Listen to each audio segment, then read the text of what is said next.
자, 오늘 시장에서도 돈 되는 섹터 테마 찾아서 종목까지 선정해서 알려드리겠습니다. 자, 오늘 돈 되는 섹터의 테마는 독립리서치 P&J의 손창현 팀장과 함께하겠습니다. 팀장님, 안녕하세요. 네, 안녕하십니까. 네, 반갑습니다.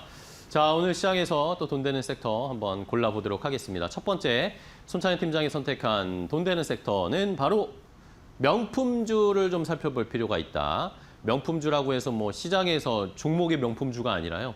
요런 앞에 사진에 나와 있는 것처럼 명품 판매가 되면서 많이 되면서 수혜를 얻을 수 있는 그런 기업들을 찾아보자라는 취지이신 것 같은데, 자, 어떤 쪽을 살펴봐야 할지, 뭐 요즘 우리나라의 외국인 관광객들이 진짜 많이 오는데 환율이 높다 보니까 우리나라에서 소비를 많이 하신다. 그렇죠. 그런 이야기들이 나오더라고요. 명품도 많이 사시나 봐요. 그런 명품도 최근에 엄청나게 많이 구매를 하고 있는 것 같아요. 왜 그 부분은 뒤에서 더 자세하게 설명을 해드리도록 네네. 하겠고, 그리고 우리나라가 이제 3월 여행 수지가 11년 만에 11년 4개월 네, 만에 흑자로 흑자 전환됐다. 됐어요. 원래 이제 11년 동안 계속 적자였습니다. 그러니까 우리나라에서 이제 해외로 나가는 관광객이 더 많았기 때문에 계속 적자를 봤는데, 이번에야말로 이제 외국인 관광객들이 우리나라에 더 많이 오고 있는 그런 모습들을 보여서 결국에는 여행 수지 흑자로 전환됐다라고 봐야 될 것 같고요. 3월 인바운드 여행객이 뭐 1인당 지출한 금액 자체가 전년 동기 대비해 봤을 때 26% 증가를 했습니다. 그것도 제가 봤을 때는 명품을 구입을 하는 요인 중에 하나다라고 말씀을 드려야 될 것 같고, 그중에서 가장 많은 이제 우리나라에 온 외국인 관광객이 어딘가를 찾아봤더니 네. 역시나 이제 중국 관광객이었던 것 같아요. 그래서 작년 대비해 봤을 때 올해 1분기 기준으로 137만 명이 중국 관광객들이 우리나라에 왔다. 이게 작년 대비해 봤을 때 30% 늘어난 거고요. 그러면 중국 관광객이 일본으로 간 관광객들은 50%가 절감됐습니다. 그러니까 중국에서 일본으로 가는 거를 이제 중국에서 우리나라로 오는 관광객의 수요가 높아지면서 반사이익을 우리나라가 고스란히 얻고 있다라고 좀 볼 수가 있을 것 같아요. 그런 점에서 외국인 관광객이 우리나라에 와서 다양하게 소비를 하고 있다라는 게 첫 번째 포인트라고 볼 수가 있을 것 같고, 네. 그중에 명품을 많이 사고 있다. 그리고 우리나라 소비자들도 이 지금 주식 시장이 엄청나게 좀 화랑입니다. 코스피 시장이 올해만 88% 상승을 했고요. 네. 코스닥이 30% 넘게 상승을 했습니다. 그러면 이 지금 우리나라에 투자를 하고 있는 우리 국민들도 좀 지갑이 빵빵해졌다라고 생각을 할 수가 있죠. 그러면 가장 먼저 뭐를 구매를 할까 생각을 해보면 역시 명품일 가능성이 높다라고 봐야 될 것 같아서, 그런 점이 공통적으로 이어지고 있기 때문에 우리 관련돼서 명품 관련된 종목들을 눈여겨봐야 될 것 같고요. 그리고 다음 주부터 또 2차 고유가 지원금이 다시 네, 이제 그렇죠. 확대가 됩니다. 지원이 확대가 되면 이 다양하게 이제 소비 관련된 종목들은 어느 정도 2분기에 대한 매출이 안정적으로 하반 경직을 만들 가능성이 높고, 그러면 2분기까지에 대한 실적이 1분기에 이어서 이어질 가능성이 높아서 그런 점을 봤을 때는 소비 관련된 종목들, 그리고 특히나 명품 관련된 종목들을 관심 있게 봐야 될 그런 타이밍이 된 게 아닌가라고 생각을 해볼 수가 있어서 오늘 명품 관련된 종목을 좀 가지고 왔다라고 보시면 될 것 같습니다. 네, 좋습니다. 시청자 여러분들 주식으로 돈 많이 버셨나요?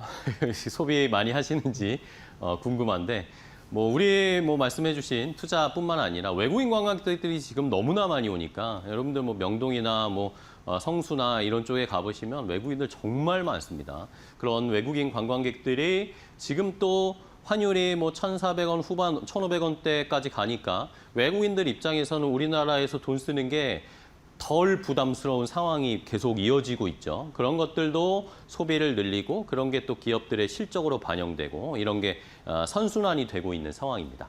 자, 그러면 이렇게 명품의 소비가 그렇게 늘었다라고 하니까 결국에는 명품을 외국인들이 사는 곳은 백화점이 좀 대부분일 것 같은데, 요즘 백화점주들도 주가가 굉장히 좋더라고요. 종목들 네. 좀 체크해 볼까요? 어떻게 보면 소리 없이 강한 네. 섹터가 돼버렸습니다. 계속 올라가고 있어요. 네, 그래서 첫 번째는 이제 신세계를 좀 신세계. 관심 있게 네. 봐야 될 것 같다. 그래서 오늘 장중에 10%가 넘게 상승을 하기도 했지만 이게 단기로 끝날 것 같지는 않다. 조금 더 추이가 이어질 가능성이 높다라고 봐야 될 것 같고요.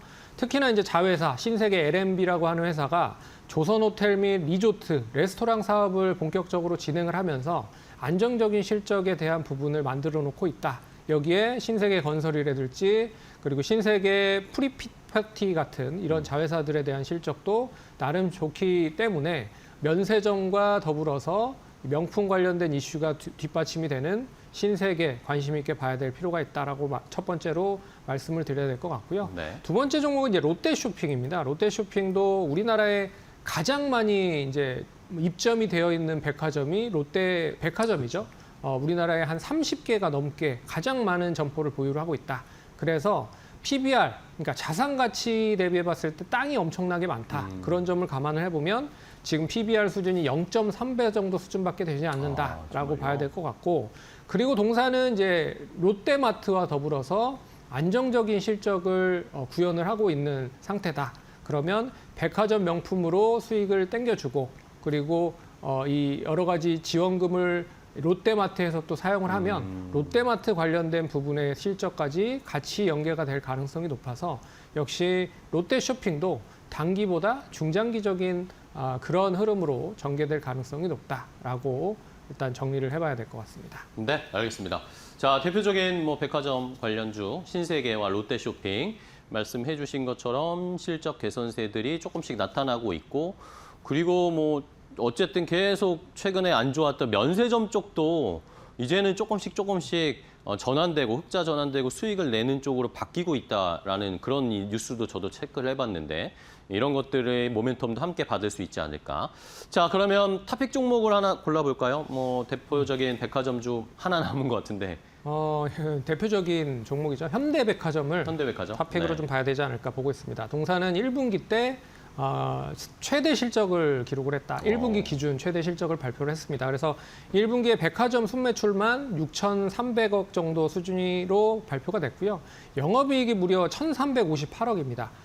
이 백화점에 대한 순매출에 대한 영업이익만 보더라도 영업이익률이 한 20%에 육박하는 그런 놀라운 실적을 발표를 했기 때문에 관심 있게 좀 보셔야 될 것 같고요.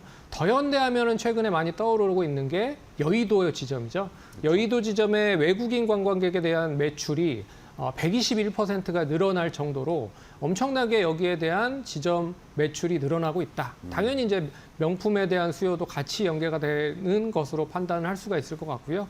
그리고 현대 면세점이 드디어 1분기 때 흑자 전환을 했다. 그러니까요. 34억 흑자 전환을 했습니다. 이것도 제가 보기에는 하나의 투자 모멘텀이 될 수 있다라고 볼 수가 있을 것 같아요. 그래서 첫 번째는 실적이 돌아서고 있다라는 게 포인트라고 볼 수가 있을 것 같고요. 동사도 PBR이 0.5배 정도 수준밖에 안 되고, 그리고 다른 백화점 관련된 그런 종목 대비해봤을 때도 PER이 7배 정도 수준밖에 되지 않는다라고 하는 걸 보면 피어그룹 쪽에서도 PER 자체가 상당히 낮다라는 점을 관심 있게 봐야 될 것 같다. 다만 동사가 보유하고 있는 자회사 중에 이제 매트릭스를 해외 쪽에서 판매하고 있는 지누스라고 하는 회사가 실적이 부진한 게 좀 흠이다. 하지만 하반기 때 실적이 돌아가면 어떻게 보면 PER과 PBR은 더 낮아질 가능성이 높아서 여기에 대한 실적에 대한 추이만 제대로 원활하게 좀 긍정적으로 전개되는 건지를 잘 눈여겨보시면 좋을 것 같다. 그래서 지금 11만 3,500원 유지를 하고 있는데요. 11만 2, 3천 원까지 충분히 매수 가능하다라고 말씀을 드려야 될 것 같고, 1차적인 목표가는 14만 원 정도 충분히 상승 여력 남아있다라고 볼 수가 있을 것 같습니다. 그리고 손절가는 10만 4천 원 제시해 보도록 하겠습니다. 네, 좋습니다. 자, 탑픽 종목으로는 이 현대백화점을 선정을 해 주셨습니다. 백화점주들이 최근에 주가가 많이 올라온 것 같았는데 PER, PBR 쪽으로 계산을 해보고 체크를 안 해보신 분들이 많으신 것 같은데, 체크해보니까 아직도 여전히 뭐 PBR이 1배가 안 되는 기업, 백화점들이 수두룩하네요. 이런 것들도 투자 포인트로 잘 잡아보시기 바랍니다. 자, 첫 번째 돈 되는 섹터, 명품 관련된 테마를 살펴봤고요. 다음 두 번째 돈 되는 섹터 테마는 뭔지 바로 공개하도록 하겠습니다.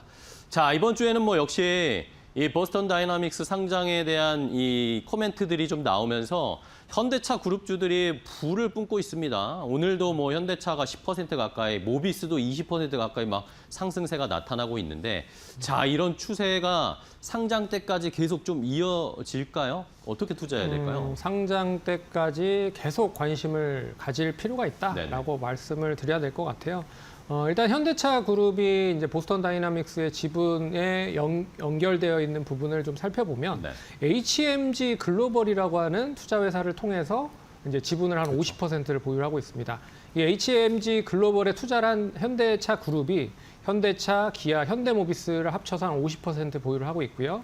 그리고 정의선 회장이 20%, 그리고 현대글로비스가 11%, 나머지는 소프트뱅크가 10%를 보유를 하고 있는데, 이 소프트뱅크가 6월 안에 일단 풋옵션에 대한 행사 요구가 펼쳐질 가능성이 높다. 그러면 만약에 현대차 쪽으로 6월 안에 내 주식을 사달라고 하는 풋옵션을 행사를 하면 이제 어느 정도 주식에 대한 부분이 많이 IPO를 할 수 있을 만한 여건으로 전개될 가능성이 높다라고 보고 있어서, 만약에 이 소프트뱅크가 6월 안에 어떤 결정을 하는지가 확정이 되면 IPO는 무조건 좀 진행이 빠르게 좀 진행이 될 가능성이 높다라고 얘기를 하고 있어서요.